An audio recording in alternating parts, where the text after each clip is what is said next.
오늘 저는 풍요의 비결이라는 제목으로 함께 말씀을 나누도록 하겠습니다. 따라해 볼까요? 풍요의 비결.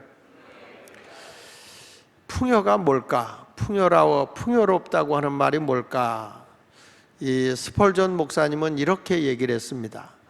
풍요라고 하는 것은 어느 날 자기가 이렇게 과일밭 옆을 지나가다 보니까 그 사과 열매가 맺어진 나무가 너무 열매가 많이 달려서 사과나무가 이렇게 축 처지고 그 옆에 보니까 사과나무가 너무 열매가 많이 달려서 부러졌더라. 그런 이 나무가 감당할 수 없을 정도로 열매가 주렁주렁 달려있는 그 상태를 풍요다, 이렇게 얘기를 했어요. 사실 우리가 하나님이 주시는 풍요, 그러니까 이게 하나님이 없이 풍요로우면 그것이 더 인간을 갈증을 느끼게 하고 불행을 가져다 줍니다. 그래서 성경은 늘 하나님을 공경하고 하나님을 가까이 하게 하기 위해서 주시는 것이 햇빛만 주는 게 아니에요. 그래서 아람의 속담 가운데 햇빛만 주시면 온 세상이 사막이 된다 그랬어요. 햇빛만 계속 내리쬐면 사막이죠. 그런데 하나님이 그렇게 되지 않기 위해서 때로는 비도 내리고, 때로는 아름다운 비후에 무지개도 피고, 때로는 과일들이 물 있게 하기 위해서 햇빛도 주고, 그러니까 이게 햇빛만 쨍쨍 난다고 해서 인간이 행복하게 이 세상을 살 수 없다는 거예요. 그와 똑같이 인생의 여정도 늘 웃음만 있는 게 아니라 때로는 고통과 눈물이 있다는 거예요. 그래서 우리는 나도 모르게 하나님을 찾게 되고 하나님을 부를 수밖에 없는 거예요. 이런 시대에 있다 보면 또 그 위기 속에서 무지개가 뜨는 것이고, 사람은 여러 가지 어려움이 있어요. 근데 모든 것이 계속 풍요로워지잖아요. 그러면 영혼이 더 피폐해질 수 있어요. 이 성경에 나타난 왕 중에서 가장 풍요의 삶을 산 사람이 누구냐, 풍부의 삶을 산 왕이 누구냐 그러면 솔로몬의 왕이에요. 이게 솔로몬이 세상에서 부족함이 없이 누리고 살았을 때 그가 고백한 것이 뭐냐면 참 인생이 헛되다는 거예요. 그가 얼마나 세상적으로 풍요를 누리고 살았는지 전도서 2장 3절로 8절에 보면 이 솔로몬이 쓴 이 인생의 그 전도에 필요한 인간의 허무에 대해서 얘기하는 건데, 그가 이렇게 말합니다. 내가 내 마음으로 깊이 생각하기를 내가 어떻게 해야 내 마음을 지혜로 다스리면서 술로 내 육신을 즐겁게 할까? 이 세상에 여러분 모든 걸 다 갖잖아요. 그러면 인간이 가질수록 만족이 오는 게 아니야. 영혼의 하나님의 은혜로 채워지지 않으면 가질수록 더 공허하고요, 가질수록 인간이 허무해요. 참 희한하다고요. 부유하면 만족할 것 같은데 그렇잖아요. 영적으로 채워지지 않으면 아무리 가져도 인간은 허무해. 그런데 영적으로 충만히 채워지면 없어도 만족해. 참 그게 희한한 거예요.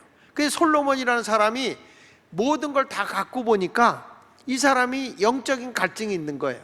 그러다 보니까 세상 것 다 가졌다 보니까 허무하죠. 그러니까 뭘로 사느냐? 술로 내 육신을 즐겁게 할까? 또 내가 어떻게 해야 천하의 인생들이 그들의 인생을 살아가는 동안 어떤 것이 선한 일인지를 알아볼 때까지 내 어리석음을 꼭 붙잡아 둘까? 자기가 살아온 인생을 보니까 어리석은 짓만 하고 있더라는 거예요, 자기가. 그러면서 이런 말 합니다. 그래서 자기가 나의 사업을 크게 하였노라. 공허를 이기기 위해서 사업을 크게 하였노라. 내가 나를 위하여 집들을 짓고 포도원을 일구고 나를 위하여 수목을 기르는 살림에 물을 주기 위하여 못들을 팠으며, 수로를 다 만들었다는 거예요. 남녀노비들을 사기도 하였고 나를 위하여 집에서 종들을 낳기도 하였으며, 나보다 먼저 예루살렘에 있던 모든 자들보다도 내가 소와 양떼와 소유를 더 많이 가졌으며, 은금과 왕들이 소유한 보배와 여러 지방의 보배를 나를 위하여 쌓고, 또 노래하는 남녀들과 인생들이 기뻐하는 처첩들을 많이 두었노라. 여러분, 여기 솔로몬이 하는 얘기가 내가 지금 여기서 하는 말이 그래요. 나를 위하여, 나를 위하여, 모든 것이 자기를 위해서. 그래서 자기의 공허함과 허무함을 채우기 위해서 많이 가졌는데도 인간이 왜 그렇게 허무한지, 그래서 이 세상에 부족할 것이 없이 다 가졌다 했는데도 만족이 없어. 첩을 수백 명을 거느려도 만족이 없어. 여러분, 솔로몬 왕이라는 사람의 풍요는 어떤 왕도 따라갈 수 없을 정도로 엄청난 풍요를 누린 사람이에요. 그뿐 아니라 성경의 열왕기상 10장 23절에 이렇게 말해요. 솔로몬 왕의 재산과 지혜가 세상에 그의 어느 왕보다도 큰지라 그랬어요.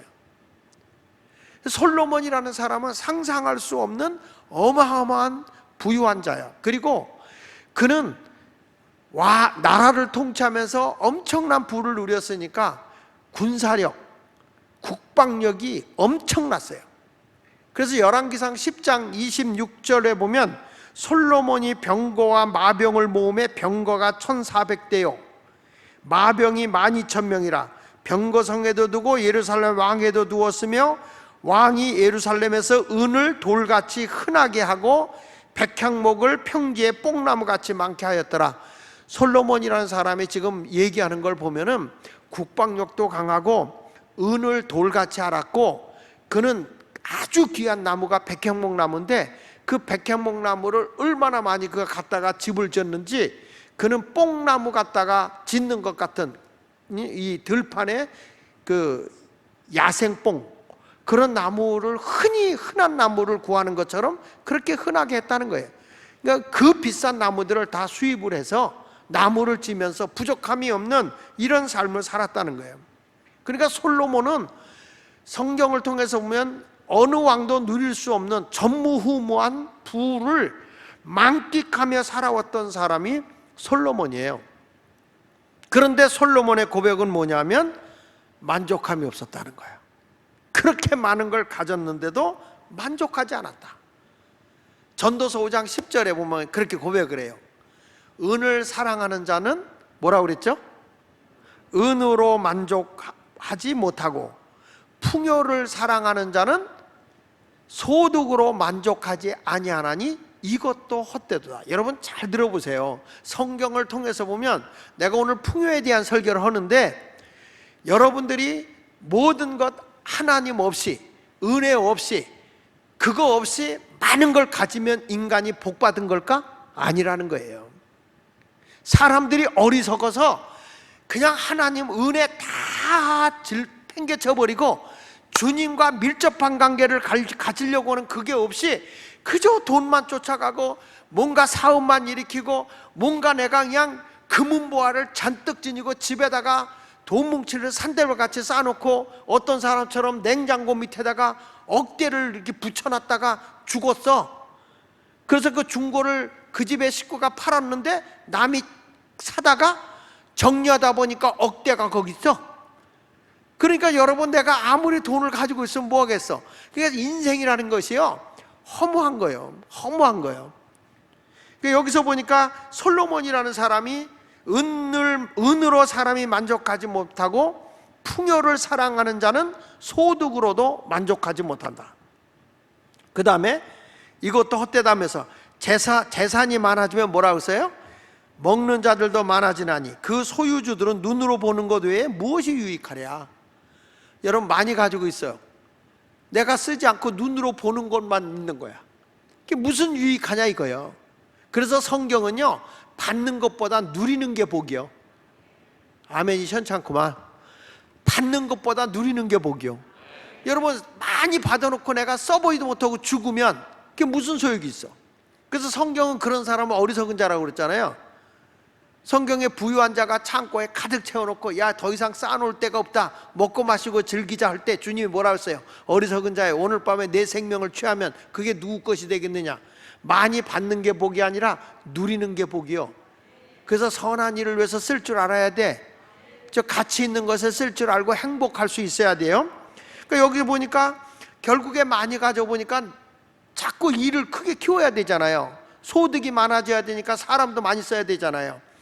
내가 쓰는 것보다 나는 오히려 근심 걱정 많고 저 사람들에게 쓸 것 주기 바쁘다는 거예요. 쓸 것 주기 바쁘다. 자, 보세요. 노동자는 먹는 것이 많든지 적든지 잠을 달게 자거니와 다 같이 부자는 그 부유함 때문에 자지 못한다.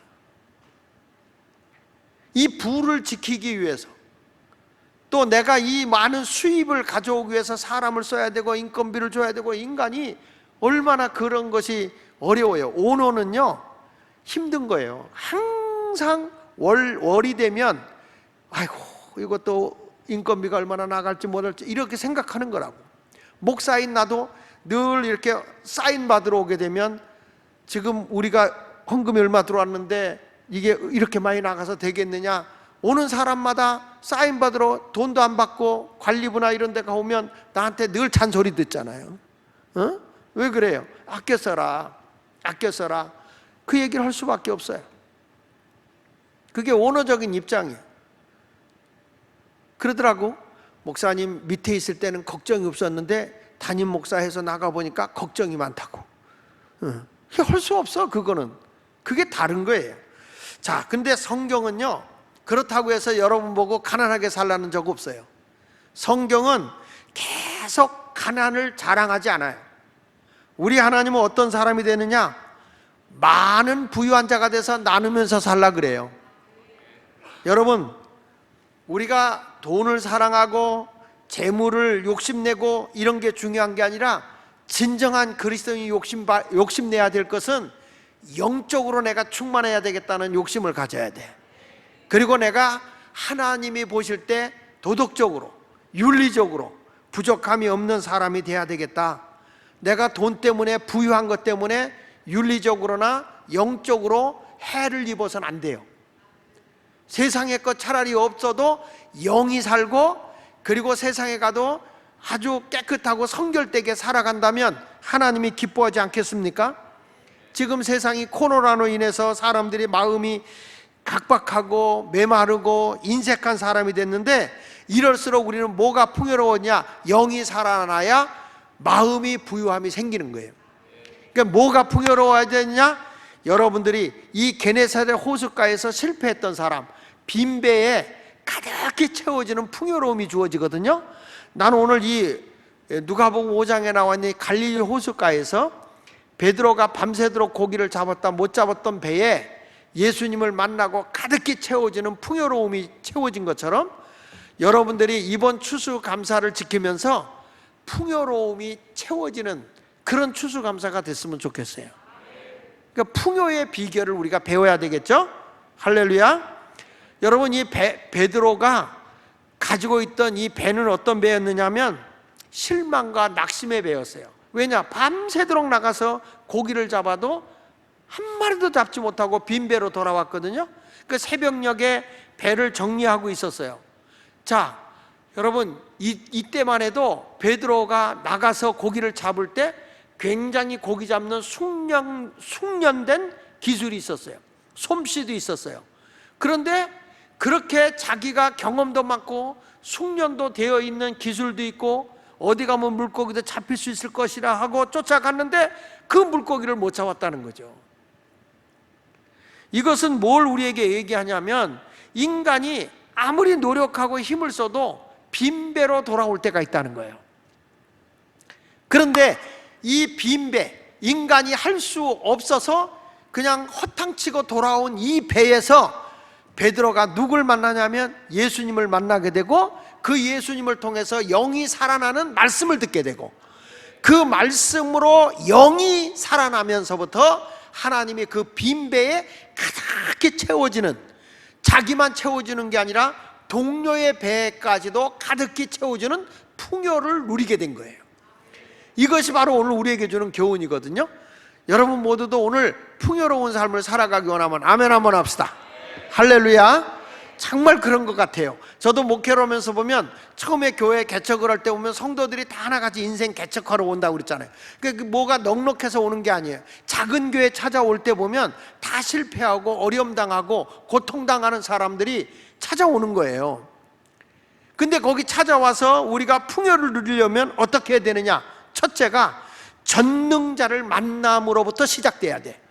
따라합시다. 풍요는 전능하신 분을 만남으로 시작된다.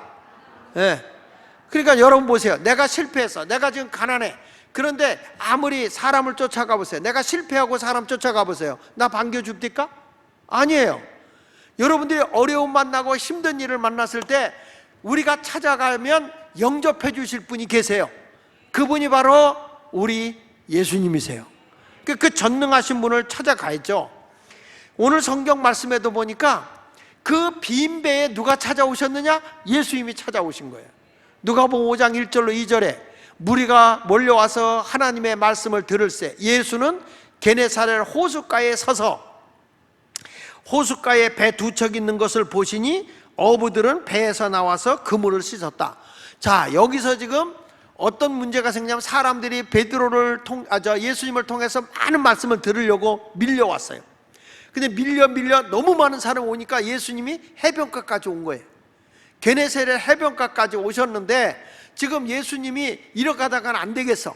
그래서 어디를 타냐면 배에 올라타는 거예요. 누구 배를 빌려 탔느냐? 빈 배, 그물 짓고 있는 시몬의 배에 올라탄 거예요.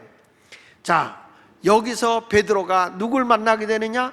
자이든 타이든 주님이 찾아오셔서 베드로는 자기 인생이 여기서 고기나 잡다가 끝날 인생이었는데 인생이 완전히 변화되는 이 터닝 포인트가 예수님을 만남으로부터 일어나는 거예요. 여러분, 우리 인생의 새로운 출발은 내 인생이 이것으로 끝나지 않고 새로운 세계를 향해 갈 수 있는 길은 만남으로부터 시작되는데 누구를 만나야 되느냐?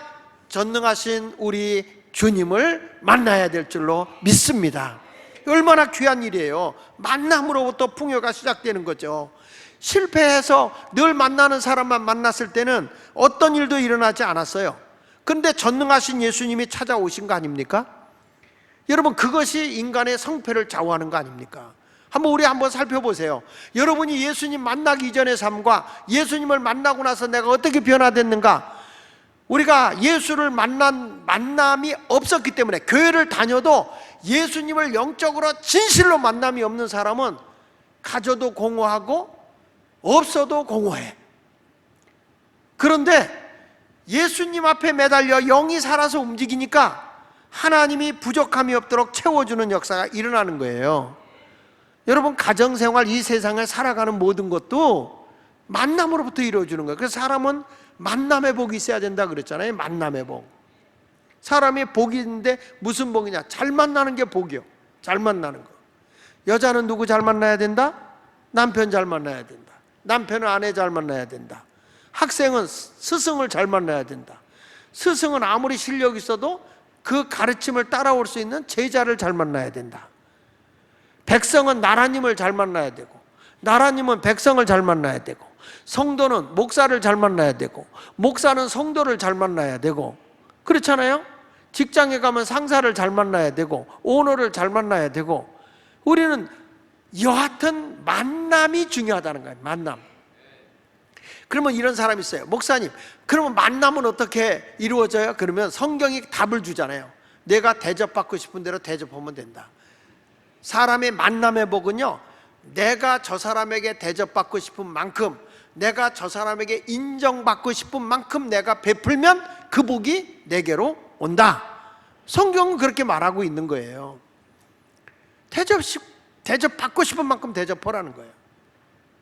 늘 제가 얘기하잖아요. 남편을 왕같이 모시면 내가 왕비가 되고 애들은 왕자가 되고 공주가 된다. 그러나 남편을 개같이 여기면 나는 견처가 된다. 애들은 견자가 된다. 강아지가 되는 거다. 그러니까 사람이 사람을 어떻게 대우하냐에 따라서 인생의 가치가 달라지는 거예요. 근데 여기 보니까 실패했던 베드로에게 우리 주님이 찾아온 거죠. 여러분도 오늘 이 시간에 풍요의 복을 살아가는 이번 추수감사가 되고 싶으면 우리 주님을 만나야 돼. 만나야 돼요. 여러분, 우리 전능하신 하나님 만나고 싶죠? 그럼 어떻게 해야 만날까요? 만날 만한 때 하나님을 찾아야 만난다고 그랬어. 이사야 55장 6절에 보니까 너희는 여호와를 만날 만한 때 찾으라. 가까이 계실 때 그를 부르라 그랬네요. 따라합시다. 만날 만한 때. 그러면 우리가 주님을 만날 만한 때가 어느 때인가 그랬더니요, 성경에 보니까 환난 날, 고통당할 때, 외로울 때, 내 힘으로 감당하지 못할 때, 그때 하나님을 찾으라는 거예요. 여러분, 힘들고 어려운 일이 오잖아? 하나님이 가까이 옆에 와 계세요. 가까이 계세요. 내가 힘들 때 가까이 와 계세요. 여러분 보세요. 부모님이 내 자녀가 힘들고 어려운 자녀일수록 부모는 더 마음이 거기가 있습니다. 그게 부모의 마음입니다. 그렇죠? 자녀가 건강하고 튼튼하고 잘 사는 자식보다 가난하면서 병들어 연약한 자식이 있다면 부모는 있는 거 다 없는 자녀에게 주고 싶어 하는 거예요. 그를 더 돌보고 싶어 하는 거예요. 그게 부모의 사랑이야. 오늘도 하나님도 똑같아요. 내가 힘들고 어려울 때 주님이 가까이 와 계셔. 나를 가장 가까이 와 계셔요. 난 하나님 없이 살아, 내 멋대로 살 거야, 이런 사람에게 누가 찾아오겠어요? 그런데 그 가까이 계실 때 여호와를 만날 만한 때 여호와를 찾으라. 가까이 계실 때 그를 불러라. 그러면 만나 주시는 거예요. 여러분, 우리가 이렇게 와서 하나님을 찾고 부르짖어 기도하면, 찾고 전심으로 찾으면 만나는 거예요. 구하라 그러면 주시고, 찾으라 그러면 만나 주신다 그랬잖아요. 여호와여 나를 도와주옵소서. 우리 치사하게 사람한테 가서 손 내밀면요 무시당해요. 사람에게 찾아가서 도와달라 그러면 얕봐요. 그런데 하나님 나 좀 도와주세요. 하나님 나를 강하게 도와주세요. 그리고 주님을 찾으면 응답이 오는 거죠. 성경 말씀 예레미야 29장 13절에도 말합니다. 너희가 온 마음으로 나를 구하면 나를 찾을 것이요, 그러면 나를 뭐하리라? 만나리라. 너희가 나를 구하고 하나님을 구하고 하나님을 찾아라. 그러면 우리 주님은 외면하지 않는다는 거예요. 만나 주신다는 거예요. 사람이 잘 만나야 된다는 게, 어거스틴이라는 사람이 방탕하고 탕자의 길을 걸어갈 때 누구를 만나냐면 그 유명한 밀란의 그 성자 교부로 알려지는 암브로스라는 감독을 만난다고요. 그분을 만난 것이 계기가 돼서 주님을 만나게 되고, 그를 통해서 위대한 성자가 되는 거예요. 그런 지도자를 안 만났다면 성 어거스틴이라고 불려질 수가 없었을 거예요. 여러분들도 이렇게 잘 만나기를 바랍니다. 요한 웨슬리가 굉장히 똑똑하고 성결운동을 개인적으로 했어요. 그런데 이 사람이 예수님을 만난 적이 없는 거야. 구원의 감격이 없어요. 그래도 자기는 사명을 가지고 선교하러 가잖아요. 선교하러 가서 실패하고 돌아와요. 실패하고 영국에 도착했을 때 딱 보니까 유명한 청교도의 선교사인 피터 벨러라고 하는 선교사가 있어요. 그 피터 벨러가 이렇게 보니까 참 열심히 있는데 예수님을 만난 적이 없는 거야. 그러니까 그 웨슬리를 만나서 하는 얘기가 무슨 얘기냐면, 구원은 내 공로로 받는 게 아니야. 내 노력으로 되는 게 아니야. 예수 그리스도의 십자가의 구속의 공로로 죄사함 받는 것이고, 그 예수를 믿음으로 구원받는 것이지 내 노력이나 내 의로움으로 받는 게 아니다. 내가 깨끗하게 살았다고 해서 의로워지는 게 아니야. 예수님의 은혜로 받는 거야. 이 피터 벨러의 가르침을 통해서 그가 주님을 깨닫게 되고, 결국에 그가 예수님을 만나게 되잖아요. 그것이 큰 전환점이 됩니다. 그 전환점이 됐다가 그가 이제 누굴 만나냐면, 그가 경건주의 운동을 하고 있는 자를 찾아가게 되잖아요. 근데 거기 가서 그가 인간이 성별되게 살아야 되는 것이 무엇인가, 이런 걸 알다가 그가 밴드를 배우게 되고, 그리스도인의 규칙적인 삶을 살아야 된다. 그래서 진젠도르프를 찾아가서 만난 거예요. 이게 그 진젠도르프가 보니까 그냥 코러스라고 하는 일반적인 예수 믿는 사람, 잘 믿는 사람, 적당히 믿는 사람 이렇게 섞여 있는 모임이 있는가 하면, 밴드라고 하는 철저한 규칙적인 삶을 살아가는 예수쟁이들이 모여 있는 데가 있는 거야. 근데 그 밴드라고 하는 모임에 가보니까 너무너무 규칙적이고 거룩하게 사는 거예요. 그걸 이 웨슬리가 배워가지고 와서 제일 먼저 영국에 교회를 세우죠. 교회를 세우는데 뭘로 세우냐면, 철저한 예수쟁이들, 밴드, 2개의 밴드로 교회가 세우죠. 뉴룸이라고 하는 교회를 세워요. 이들이 철저한 예수쟁이들이 되고 나니까 이들을 규칙적인 신앙인을 만들어버려. 그들을 통해서 경건주의 운동이 일어나서 영국 사회를 개혁시켜버린 거예요. 할렐루야. 그래서 별명을 얻어요. 너무 규칙적인 생활을 하니까 뭐라고 사람들이 별명을 붙이냐면 저 규칙쟁이들, 저 규칙쟁이들. 그래가지고 메소디스트라고 그랬어요. 우리 감리교가 그래서 메소디스트예요.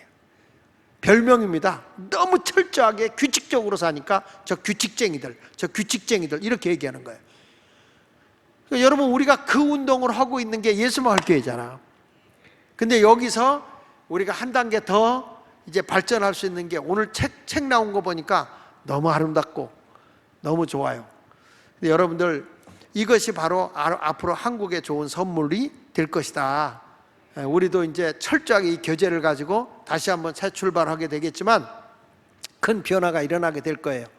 그러니까 이것이 결국에는 어떤 사람을 만느냐에 따라서 한 시대의 영국 사회를 개혁시키고 부정부패 썩어 뭉들어졌던 영국이라는 사회를 피혁명 없이 모든 사람이 함께 더불어 나눔으로써 좋은 나라를 세웠던 게 영국인데, 누구에 의해서? 요한 웨슬리와 함께했던 메소디스트 감리교도들, 이런 사람들을 통해서 이루어진 거란 말이에요. 여러분, 만남으로써 이루어지는데 누굴 만나야 되느냐? 제대로 우리 전능하신 하나님을 만나는 성도가 되시기를 축원합니다. 지금 실패했고 가난해도 괜찮아. 예수 만나는 게 복이요. 처음에 우리 교회도 개척할 때 보면 어느 전부 다 어쩌면 하나같이 이렇게 어려운 분들만 왔는지. 그러니까 교회가 이렇게 반듯하게 세워지면 안정된 분들이 오세요. 그런데 조그만 개척교회, 이제 오늘 점심 때 점심을 먹고 우리 교역자들을 데리고 중앙시장을 갔어요. 이렇게 걸으면서 오면서 제가 얘기했어요. 요게 교회 개척한, 요게 바로 우리 교회가 1980년도에 개척한 교회다. 요 2층이 우리 교회 개척한 교회다. 이렇게 보여주면서 얘기를 했어요. 근데 그런 시장 통해서 다 어렵게 사는 분들, 이런 분들이 교회 와서 그냥 은혜로 박수치면서 성령 받고 예수님 만나려고, 그 피곤한 몸을 이끌고 예수님 만나려고 찾아와서 그렇게 어려웠던 분들이 다 이렇게 일어난 것을 보면 하나님의 은혜요. 하나님의 은혜. 할렐루야. 우리 이미복 권사님이 지금 항상 만나면 그런 얘기 하잖아요. 내가 우리 교회 왔을 때 정말 가난하고 아무것도 없는데 예수 마을교회 왔더니 하나님이 지금 이렇게 복을 줬다고 그런 얘기 하시잖아요. 무엇이 그렇게 됩니까? 그냥 화상 입어가면서 돼지머리 이런 거 하면서 기름태가 화상을 크게 입은 적이 있어요. 그렇게 가지고 했는데 희한하더라고. 은혜로 화상 입으니까요, 얼굴이 성형이 돼. 얼굴이 싹 허물이 벗었는데 은혜로 화상 입은 것 같아. 가지고 지금도 얼굴 보면 뽀해. 여러분 한번 해볼려? 참 그때 근데 이게 정말 흉진다고 그랬었거든요. 근데 하나님의 은혜야. 저는 여러분에게 말씀드리고 싶어요. 그분은 만나면 항상 얘기해요. 내가 정말 아무것도 없을 때 이렇게 하나님이 이렇게 복을 줬다. 내가 집을 이렇게 여기에 2채나 가지고 중앙시장 하나 있다고 하는 게 얼마나 은혜냐. 생각해보면 주님을 만나니까 하나님이 없던 데서 이렇게 세워주는 것이고, 지금은 좀 멀리 이사 갔지만은 우리 정길래 권사님의 동생도 그 집이 정말 노점에서 양말 팔고 막 이렇게 정말 어렵게 사는데, 그 집에 들어가면 다락방에 정말 90도 각도로 집에 들어갈 때 다락방에서 거기에서 들어가서 거기서 자는 거예요. 신방 가면 올라가서 어떻게 해야 돼? 숙이고 일어나면 벽에 꽉 부딪히니까 벌벌벌벌 기어서 내려와야 돼. 여자들은 치마 입었으니까 남자들이 먼저 올라가고 여자들은 나중에 오고, 여자들이 먼저 내려가고 남자들은 나중에 내려가고, 이런 식으로 해가지고 있었는데, 야, 이거 살까? 그런데 그 집이 하나님의 은혜로 일어나는 거예요. 그러더니 그 아들은 교수가 되더라고. 나는 여러분에게 말씀드리고 싶어요. 예수 제대로 만나면 하나님이 마음도 풍요로워지지만 영적인 풍요로움이 이루어지는 순간에 세상의 모든 것도 달라질 줄로 믿습니다. 그래서 우리 모두가 오늘 이 시간에 기도하면서 예수님이 내 안에 가득히 채워줘야 돼. 그러면 바울처럼 감옥에 들어가서도 찬송이 나오는 거예요. 주님 한 분으로 만족하는 거예요. 어떤 바람이 불어도 만족하고 살 수 있는 거죠. 할렐루야. 근데 그때 보면 교인들이 와서 예배 드리잖아. 그러니까 주님을 찾는데 찬송가가 얼마나 열심히 오는지, 우리 강창석 장로님은 찬송을 치는데 얼마나 열심히 했는지 이 손바닥이 터져가지고 피가 막 터지는 것도 모르고 박수치면서 은혜를 갈망했어요. 정말 그때는 남자들이 다 조그마니까 예배당은 꽉 차고 강단 위에 올라와서 막 그러는데 다 불이요, 다 불. 왜? 그때는 체면 따위가 필요 없어. 죽느냐 사느냐 주님밖에 없으니까. 그렇게 매달리는데 다 하나님의 은혜를 주는 거예요. 그래서 내가 이 교인들을 데리고 우리 산기도 갑시다, 우리 삼각산 갑시다 하는 거야. 그냥 쫓아다니는 거예요. 그리고 여자들이 그때만 해도 일 많이 하지 않을 때니까 낮에는 다 몰고 산으로 가자 그러면 쭉 따라와요. 그러면 거기 가서 그냥 은사 집회하고 기도원에서 펄펄 뛰는데, 애기 들쳐업고 뛰는데 애기가 바깥으로 떨어지려고 그래. 그러면 안쏘다가 애기는 내가 안고, 그리고 이제 안쏘고 다니는 거예요. 왜 그러냐? 이게 뭐 기도 욕심들이 생기니까 애기 봐주려고 하지도 않아. 그냥 열심히 하고 막 일어나서, 그때는 지금 그렇게 하면 다 미쳤다고 그럴걸? 근데 하나님이 그렇게 은혜를 주시더라고요. 할렐루야. 근데 여러분, 그러니까 마음의 만족이 있어. 풍요로워. 집안에 들어가면 아무것도 없어도 기쁨이 있어. 아무것도 없어도 행복해. 그런데 하나님이 그때부터 하나하나 풍요롭게 채워주기 시작하는 거예요. 이게 하나님의 은혜인 거야. 믿습니까? 그러니까 여러분들도 오늘 누구부터 만나야 돼요? 예수 만나야 됩니다. 그냥 종교 생활만 하고 예배당만 왔다 갔다 하면 아무 소용없어. 예수님을 만나야 돼. 교회 다닌다고 예수님 만납니까? 내가 영적으로 주님을 만나야 되는 거야. 몸부림을 치면서 기도하고, 하나님 내가 주님 만나야 됩니다, 주님 만나야 됩니다, 간절히 매달리면 된다고요. 지금 덴버에서 목회하고 있는 손창달 목사님이 우리 교회에 와서 전도사 생활할 때야.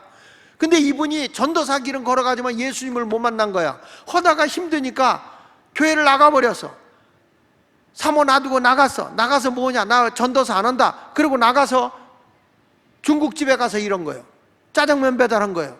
짜장면 배달하다 개한테 물리고, 그러다가 개인 택시 한다고 택시 하다가 어떤 사람 술 먹고 오줌 싸놓는 사람, 별 사람 다 만나는 거예요. 별 수모를 다 당하고 나중에는 뭐랬는지 아십니까? 전화 가서, 목사님, 목사가 제일 편해요. 나 목사 할 테니까 저 받아주세요. 근데 나 그 인간 봤으면 안 받아줬어. 근데 그 사모님이 너무 훌륭하셔. 진짜 예수님의 인격을 가지신 분이야. 그 사모님이 가지고 우리 교회 그냥 젊은 애들 다 데려다가 집에다가 밥도 해 먹이면서 그냥 가족같이 지내. 근데 미국 가서도 그 사모님이 똑같아.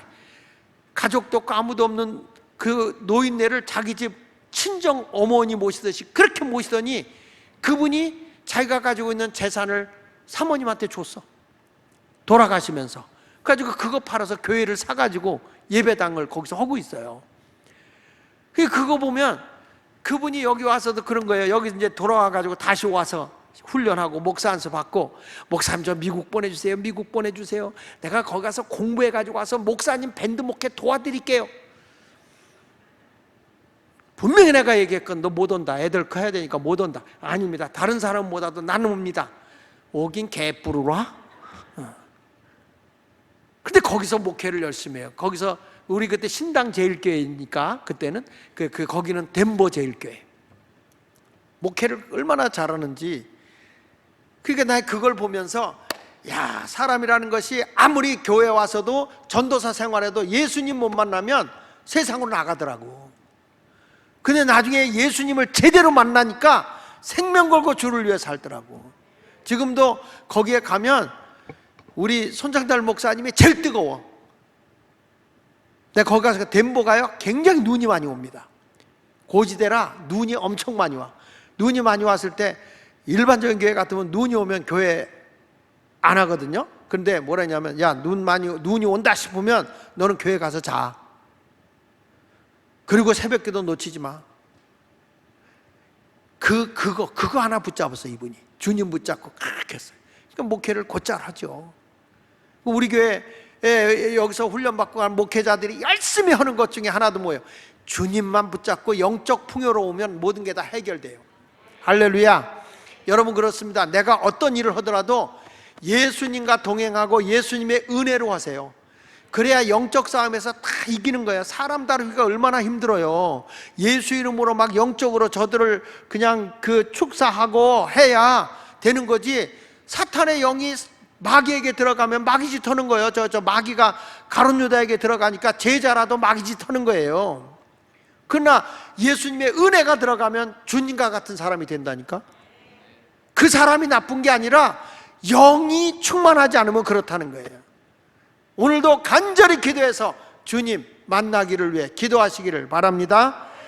두 번째는 내가 빈 것이라도 전능자에게 그걸 드려라. 드리면 빈 그릇이 채워지신다.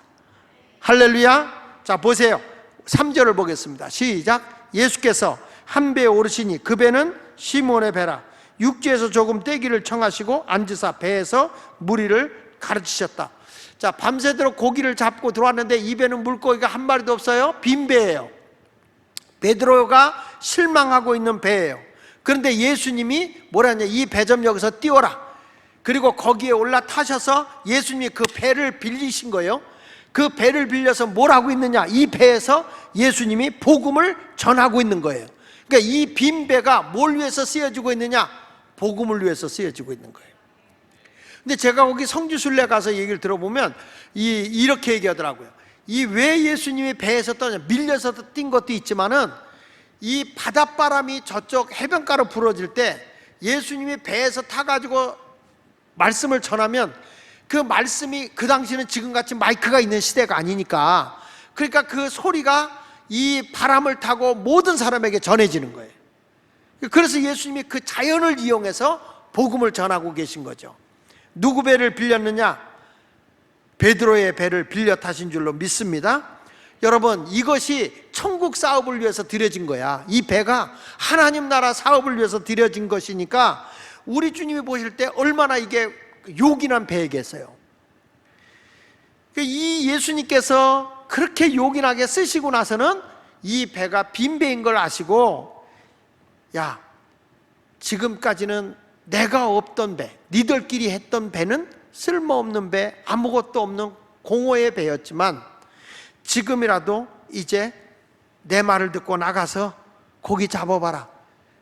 그 빈 배가 물고기로 가득 채워지는 풍요의 배가 되는 거예요. 할렐루야. 그렇습니다. 우리들은 내가 아무것도 없어요, 못해요, 이런 소리 하지 말고, 나는 피곤해서 못해요, 건강이 없어 못해요, 이런 소리 하지 마. 건강이 없을 때 하나님께 드리세요. 내가 언젠가 그랬잖아요. 동두천 제일교회가 집회 갔을 때 간암으로 다 죽어가던 사람, 그분이 월세 빼가지고 아내가 남편 살리겠다고 큰 감사드릴 때 그 권준길 목사님이, 장 목사, 저 양반 꼭 살려야 돼, 월세 빼서 지금 헌금하는 거야. 아니, 그냥 헌금하면 나한테 했나? 근데 날 보고 살려내래. 부담은 나한테 주는 거예요. 근데 그때 둘째 줄에 누워 있었어요. 이 사람이, 배가 이렇게 부른 사람이. 제가 그때 한 말이 뭐냐면, 그 몸으로라도 성전을 청소해라. 거동 못 한다는 거예요. 그럼 그대로 죽는 거다. 그러니까 부인이 한다고 하라. 그래서 부인하고 같이 걸레 잡고 닦기를 시작하다가 그분이 마지막 날 되니까 의자를 여러 개를 닦더라고요. 그리고 집회하고 저는 왔죠. 그 다음에 다시 오라고 그래서 갔는데, 가보니까 그분이 말짱하게 나가지고 교회를 다 청소하고 있어. 그분이 나를 끌어안고, 목사님 때문에 제가 산 사람입니다, 목사님 때문에 산 사람입니다. 여러분, 내가 지금까지는 뭘 위해서, 그 사람이 간암에 걸린 게 뭐예요? 예수님 없이 사는 거예요. 그저 술 먹고 세상적인 방종을 하다가 인간이 가지고 있는 건강 다 날려버리고 병밖에 가진 거 없어. 그 인생은 끝난 거예요. 그런데 그가 다시금 주님을 만나고 예수님을 만나고 그 몸을 주님께 드려지니까 뭐가 와요? 건강이 오는 거예요. 나는 오늘 여러분들의 그런 역사가 있었으면 좋겠어요. 목사님 나 아무것도 없어서 못해요. 없을수록 하라는 거예요. 지금도 기억나는 게 우리 강창석 장로님이 그때 집사 때지, 다 실패하고 어려움이 있었어요. 그런데 돈이 하나도 없어. 자식들이 차비가 없어서 걸어 다닐 때야. 영등포까지를 걸어 다니고 그랬어요. 그렇게 어려웠어. 그런데 추수감사가 간 거예요. 추수감사. 근데 이분이 추수감사를 했는데 얼마나 했냐? 집안에 있는 거 싹싹 뒤져갖고 보니까 주머니에 500원짜리가 하나 들어있더래. 그 이분이 그게 다 전부요. 자식한테 차비도 못 주는데 그 500원을 드린 거예요. 사람들이 다 우습게 봤죠. 집사가 됐어요. 추수감사를 500원이 뭐야? 근데 이 사람은 생활비의 전부를 드린 거예요. 여러분 그때 어떤 일이 벌어진지 아세요? 100만 원의 일수를 얻어가지고 평화시장으로 나갑니다. 평화시장에 나갔는데 그 평화시장에서 거기가 다 비었던 자리야. 비었던 자리인데 그냥 쓰라고. 거기 가서 쓰는데 보세품을 가지고 오는데 대박이 난 거예요. 우리 교회에 헌금의 3분의 1을 그분이 혼자 다 담당했었어.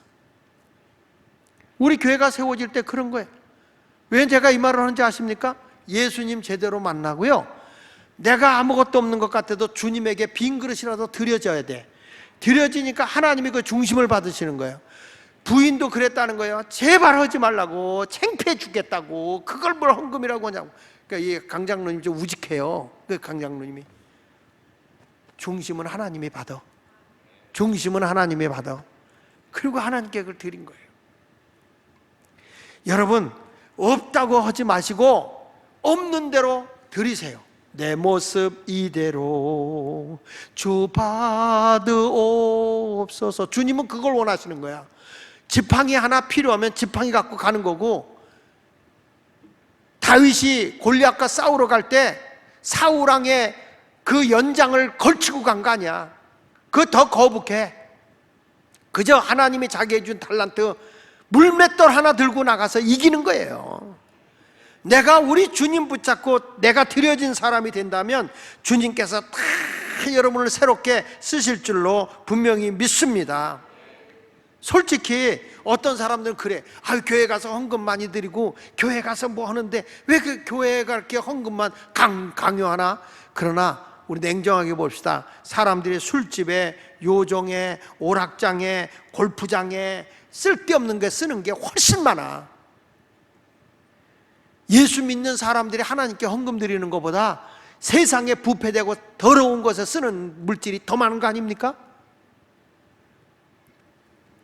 오늘도 하나님은요, 너들 나에게 와서 네 힘으로 감당하지 못하느냐, 너희가 지혜가 없냐? 나한테 구해라. 성경 말씀 야고보서 1장 5절에 말하잖아요. 너희 중에 누구든지 지혜가 부족하거든 모든 사람에게 뭐라고 그랬어요? 풍요롭게 주신다는 거예요. 후히 주시고 꾸짖지 않으시라. 하나님께 구하라. 그리하면 주시리라. 여러분 내가 감당할 수 없어요. 어떻게 하면 좋아요? 주님 어떻게 할까요? 주님 찾아야지. 목회하다가 나도 힘이 들고 내 힘으로 감당할 수 없어요. 그러면 산으로 올라가는 거예요. 산에 올라가서 주여 내 힘으로 할 수 없어요. 주님 할 수 없어요. 교회를 세워주세요. 금식하며 매달리며 산에 올라가서 그냥 기도해. 그러면 하나님이 주시더라니까. 그렇게 하나님이 해결해 주는 거예요. 빈배를 하나님께 드렸는데 보상은 뭡니까? 가득히 채워지는 거죠. 오늘도 여러분 주님은 말씀합니다. 야 조금 띄워라. 배를 좀 바다에서 띄워라. 세상적인 욕심 말고 조금 띄우세요. 조금 떨어져서 한번 생각하세요. 주님을 위해서 좀 떨어지세요. 그래서 주님을 위해서 드려지면 주님이 채워주는 거예요. 그냥 채워지는 거 아니야. 주님과 함께해야 채워주는 거예요. 영적인 풍요로움이 와야 된다니까요. 성경 말씀 요한 3서 1장 2절에 우리 잘하는 대로 같이 읽어봅시다. 시작. 사랑하는 자요, 내 영혼이 뭐같이? 내 영혼이 하나님과 관계가 똑바로 맺어진 게 잘 된 거예요. 내 영혼이 잘 되면 뭐가 잘 되고? 내 범사에 하는 일이 다 잘 되고, 육신은 강건하게 되길 내가 원한다. 영혼의 문제가 잘 되면 나머지는 다 되는 거예요. 근데 어떤 문제가 안 됐어. 안 됐는데 왜 기도를 안 해요?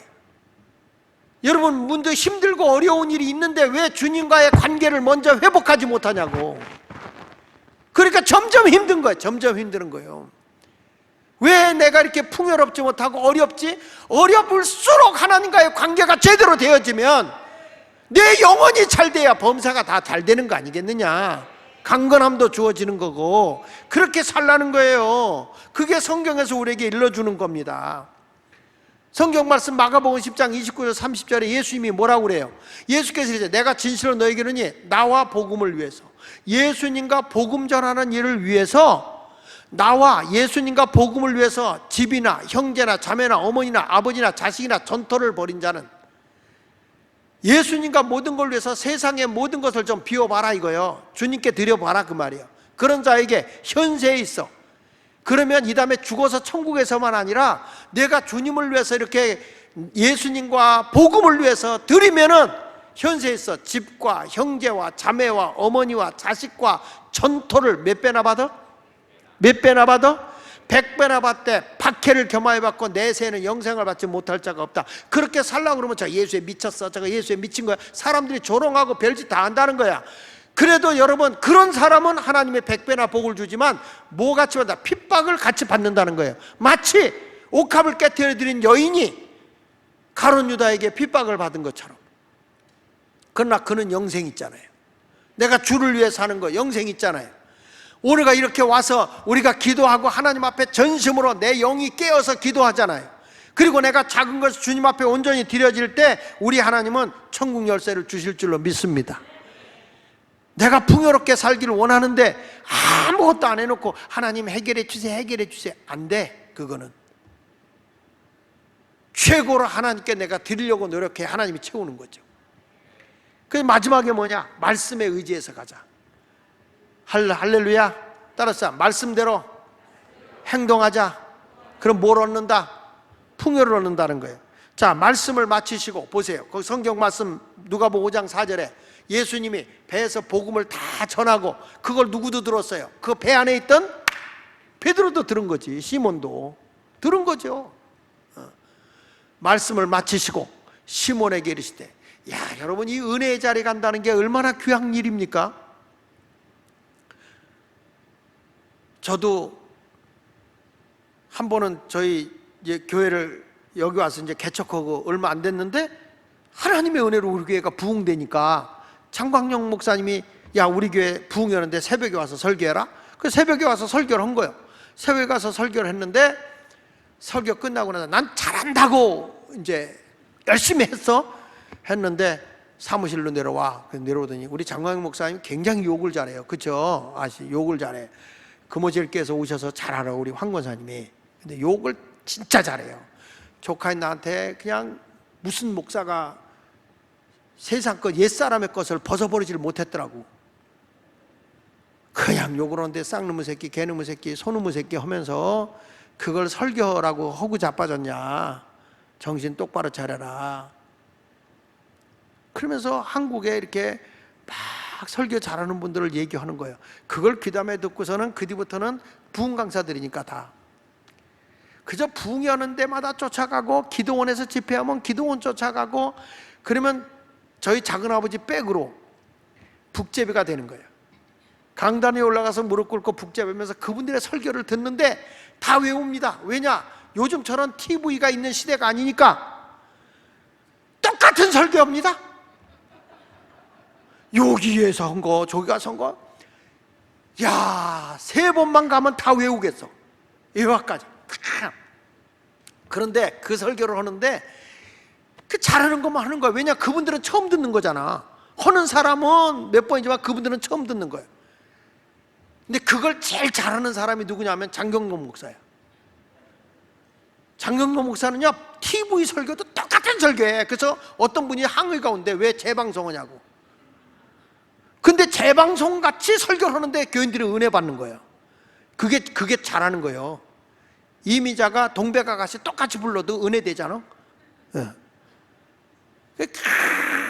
그냥 말씀을 이렇게 하는데 그 말씀을 다 배우는 거예요. 그러면서 제가 그걸 내 것으로 만든 거죠. 모방 플러스 알파가 내게 되는 거야. 저희 집사람 저 뒤에 와 있지만 제 아내가 하는 말이 있어요. 당신 설교 전에 남의 설교 듣지 마라. 남의 설교 듣지 마라. 왜? 내가 그때 누구 설교를 듣고 은혜 받았잖아? 그러면 우리 교회 와서 내가 그대로 목소리까지 흉내내고 했어요. 저를 보고 흉내쟁이라서 흉내쟁이. 그대로 한 거예요. 왜? 흉내내다 보면 내게 나오겠지. 모방 플러스 알파. 하늘 아래 새 것이 없다는 게 성경이요. 그러니까 잘하는 분들 거 은혜된 걸 내가 은혜 받아서 전해주면 교인들이 은혜 받더라고. 내가 해보겠다고 개뿔도 없는 주제. 원래 개는 뿔이 없어요. 그래서 은혜 받게 하려고 그렇게 애를 썼어요. 야, 여러분, 말씀에 의지해서 행동하는데 그때부터 내가 한국의 부흥 강사들 거 다 외우다시피 했어. 그 제가 부흥 강사 성결교단에 이계선 목사님을 찾아갔지. 이계선 목사님이 하는데 미디안 기전 집회하는 데 갔는데 이분은 성결교단에서 은사 집회로 탑이야, 탑. 이분이 거기 가서 은사 집회를 내가 배우는 거야. 은혜를 받는 거야. 맨 앞자리 가서 죽기 살기로 기도하니까 지금도 기억나. 이계선 목사님이 나에게 안수하면서 야, 너 목사 되라. 목사야 그때. 목사인데 하도 극성맞게 잠바대기 걸치고 기도하니까 목사 되라는 거예요. 그러니까 진짜 목사 되기 위해서 아멘 했지. 그랬더니 등짝을 때리면서 극성이다, 극성. 극성이라는 게 뭐예요? 적극성이지. 그럴 수밖에 없었어. 교회는 조그맣지. 생활비는 5만 원인데 뭐 헌금하거나 뭐 없지. 먹을 거나 없는 거예요. 그러니까 기도밖에 없는 거예요. 주여, 주여. 먹는 날보다 굶는 날이 많고. 왜냐하면 내가 총각 목회한 이유 중에 하나가 내가 절대 나한테 시집 온 여자는 굶기는 목회는 안 하겠다. 그 생각을 하고 했던 거거든. 그런데 굶겼지만 말이야. 개척할 당시에. 그러면서도 하나님의 은혜로 그렇게 하니까 병든 자가 나, 귀신 들린 자가 나, 루마티스 관절염 걸린 사람이 치유받아. 그러면서 교회가 시장통해서 돼가지고 시작하자마자 교회가 맺어지니까. 하나님이 그래서 이계선 목사님한테 제가 그런 은사 받게 되고, 성경을 알레고리적으로 잘 푸는 김춘기 목사님한테도 배우게 되고, 장광용 목사님께서는 칠판 글씨 하는 거를 또 배우게 되고, 내가 요즘에 안 하지만 제가 칠판 가르치는 설교를 잘해요. 안 해서 그렇지. 그리고 그런 거 배우고, 권준길 목사님한테는 요한계시록, 아주 그분은 요한계시록 그거 갖고 후려먹고 갔어요. 그리고 김시철 목사님은 같이 부흥회를 했어요. 같이 그분들과 하면서 뭐 그분은 성경을 많이 보셔. 시간만 나면 성경 보고 성경 얘기만. 그분은 설교가 성경 얘기만 쭉 엮어서 하다가 끝나요. 야, 그거 배움이 없이는 안 돼. 그러면서 이렇게 안수하는 걸 봤어요. 목사님들 어떻게 안수하는가. 야, 어떤 사람은 손을 머리 위에다가 대지도 않아. 근데 이렇게 됐는데도 그냥 벙벙벙벙 뜨는 거예요. 그리고 내가 기억나는 게 전가하 목사. 전가하 목사 와서 부흥하는데 그분은 안수를 손가락으로 한다.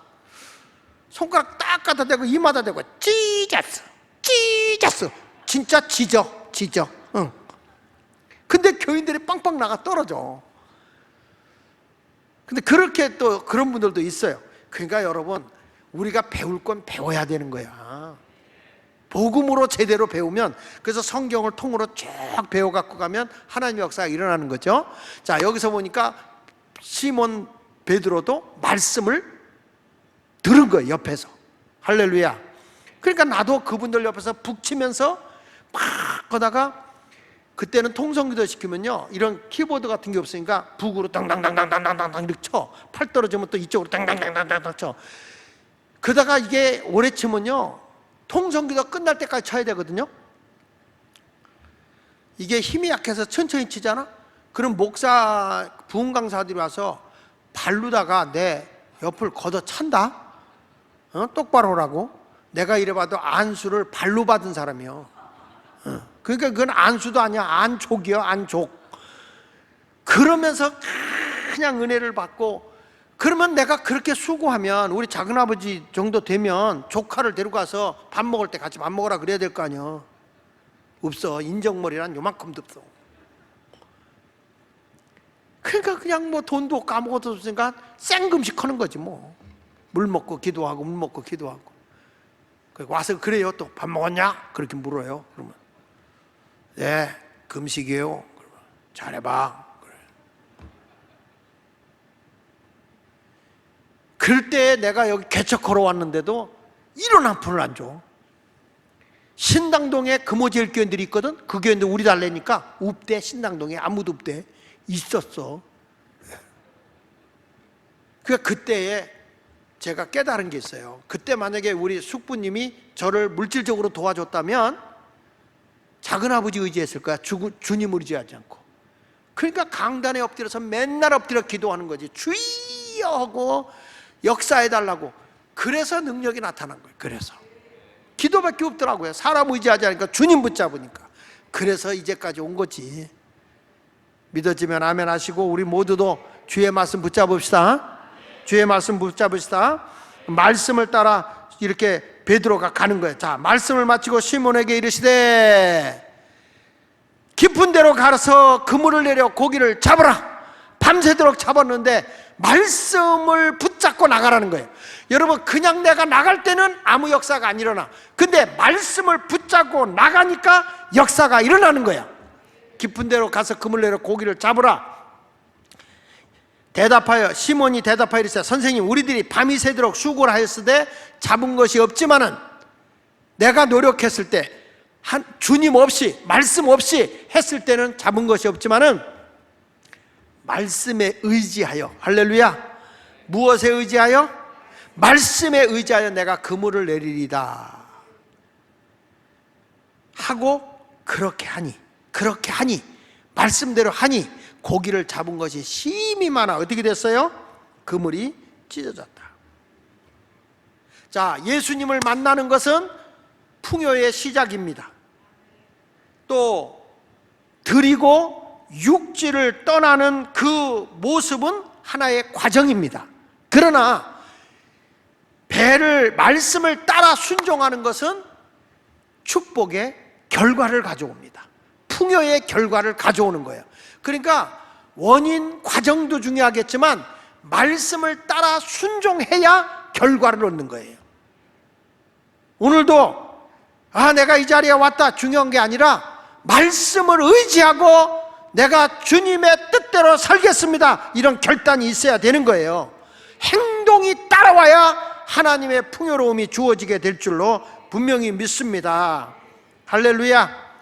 베드로가요 이 풍요로움을 보고 그제서 예수님을 만난 거야. 그제서 이 천지를 주관하시는 주님이시구나. 누가복음 5장 7절부터 11절까지 봅시다. 이에 다른 배에 있는 동무들에게 손짓하여 와서 도와달라 하니 그들이 와서 두 배의 채움에 잠기게 되었더라. 꽉 찬 거예요. 시몬 베드로가 이를 보고 예수의 무릎 아래 엎드려 이르되 주여, 나를 떠나서 나는 죄인입니다. 자기가 그동안에 자기 노력으로 자기 임의대로 모든 게 되는 줄 알았는데 이 물고기 잡는 것조차도 하나님의 손 안에 있구나. 그 주님을 그제서 만나고 나는 죄인입니다. 내 고집대로 살았습니다. 내 능력으로 살려고 했습니다. 내 경험으로, 내 기술로 살려고 했었습니다. 나를 떠나소서. 예수님 진정으로 만나면요, 예수님을 이용하는 자가 아니라 회개를 하는 거예요. 일반적으로 사업하는 사람 같으면 이렇게 말하겠죠. 예수님 떠나지 마시고 항상 내 곁에 계세요. 그래야 내 사업이 잘 될 거 아닙니까? 내가 물고기 계속 잘 잡을 거 아닙니까? 예수님 함께 계세요. 그럴 만한데 베드로는 떠나소서. 나는 죄인입니다. 내가 주의 말씀 무시해버리고 내가 주님 없이 내 노력으로만 살아왔습니다. 그래서 빈배였습니다. 이제는 예수님 모시고 내가 살고 말씀대로 살겠습니다. 그랬더니 예수님께서 이렇게 말하는 거예요. 이는 자기 및 자기와 함께 있는 모든 사람이 고기 잡은 것으로 말미암아 놀라고 그랬죠. 여러분을 보고 놀라는 역사가 있었으면 좋겠어. 지금은 저 사람이 어떻게 저렇게 풍요롭게 됐지? 어떻게 저렇게 됐지? 놀라운 역사가 일어나는 거죠. 할렐루야. 나는 우리 오동석 장로님네도 처음에 올 때 우리 고경희 권사님이 날 찾아왔거든. 그냥 막 울면서 왔어. 막 그냥 교회 생활하는데 어려움이 많고 막 우리 교회 다니지도 않는데. 그 얘기를 들어보니까 그 교회 나가서는 안 될 것 같아. 그래서 그냥 교회 딴 데로 가라고 그랬어. 근데 우리 교회로 올 줄은 몰랐어. 근데 왔는데 우리 교회로 왔는데 아이고 우리 교회 와서 어떻게 장로까지 됐는지 정말 하나님 은혜 감사하지 하고 어려움을 당하고 그러더니 세상에 나보다 먼저 집 샀어.